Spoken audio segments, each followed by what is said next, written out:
नमस्कार। आज हम एक बहुत ही दिलचस्प विषय पर बात कर रहे हैं जी। जहां सीधा अनुभव मतलब डायरेक्ट एक्सपीरियंस सदियों पुराने ज्ञान से मिलता है। बिल्कुल। हम बात कर रहे हैं मृत्यु निकट अनुभवों की, नियर डेथ एक्सपीरियंसेस या एनडीईज की। क्या ये अनुभव वो सिखा सकते हैं जो शायद हमें ग्रंथ ना सिखा पाए? हाँ, हमारा स्रोत भी इसी तरफ इशारा करता है।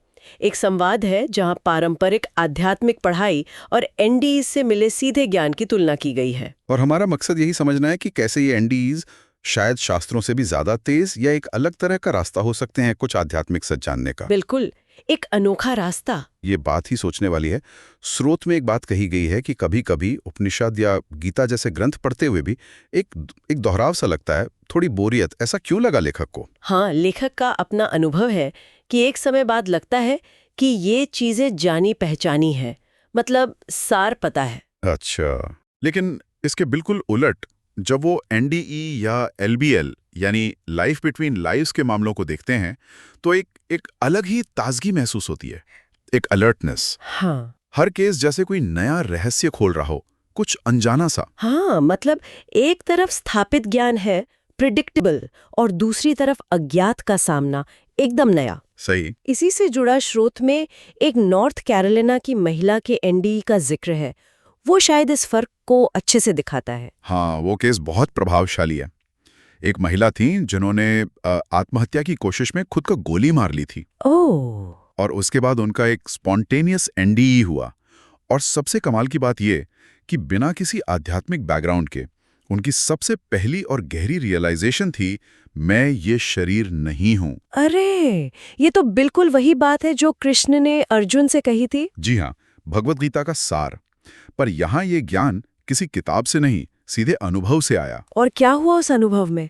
कुछ और याद है उन्हें? स्रोत बताता है कि वो शारीरिक रूप से तो कोमा में थीं, पर वो अपने शरीर से बाहर थीं और अस्पताल में जो हो रहा था, डॉक्टर क्या कर रहे हैं, क्या बातें चल रही हैं, सब देख सुन पा रही थीं। सच में, ये तो कमाल है। हाँ, और इतना ही नहीं, उन्होंने अपने गुजर चुके रिश्तेदारों से भी संपर्क किया, ऐसा जिक्र है। इस पूरे अनुभव का असर क्या पड़ा उन पर? जाहिर है गहरा पड़ा होगा। पूरी तरह बदल गई वो, ट्रांसफॉर्मेशन जिसे कहते हैं।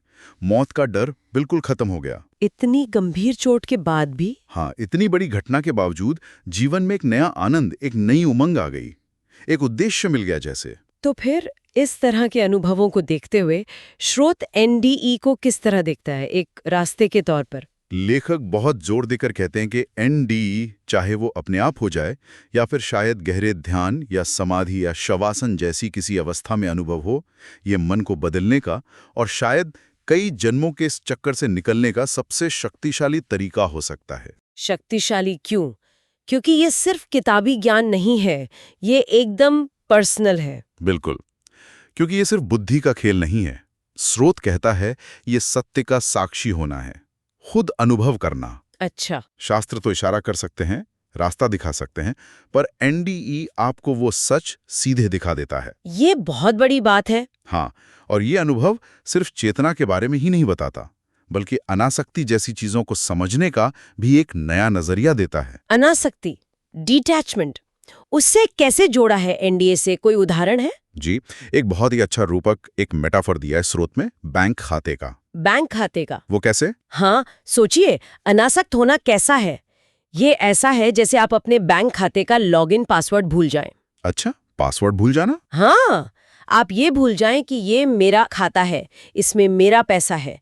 मतलब वो जो अहंकार है, जो कर्मों से जुड़ाव है, उससे मुक्ति। ये उस कोशिश से अलग है जो लोग करते हैं कि खाते में बैलेंस जीरो कर दें, मतलब कर्मों को खत्म करने की कोशिश करें। बिल्कुल सही है। वो कोशिश अलग है।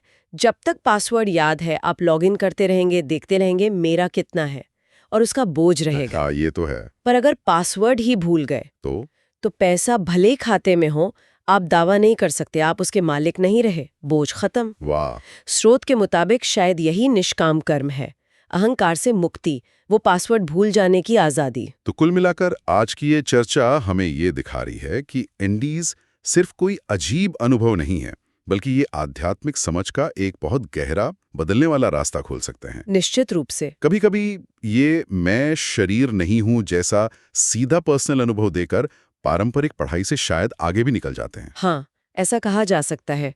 ये अनुभव इतने सीधे और व्यक्तिगत होते हैं कि उनका खंडन करना मुश्किल होता है। और ये हमें एक बड़े सवाल पर सोचने को मजबूर करता है ना। जी, कि क्या होता है जब ऐसा सीधा पर्सनल अनुभव स्थापित ज्ञान प्रणालियों को चुनौती देता है या शायद उनसे आगे निकल जाता है। क्या एक एनडी जैसा अनुभव हमें प्राचीन ग्रंथों से भी ज्यादा असली या ज्यादा गहरा सच बता सकता है? बिल्कुल। ये एक बहुत महत्वपूर्ण प्रश्न है। इस पर जरूर सोचना चाहिए। क्या अनुभव ज्ञान से बड़ा है या दोनों एक दूसरे के पूरक हैं? विचार करने योग्य बात है।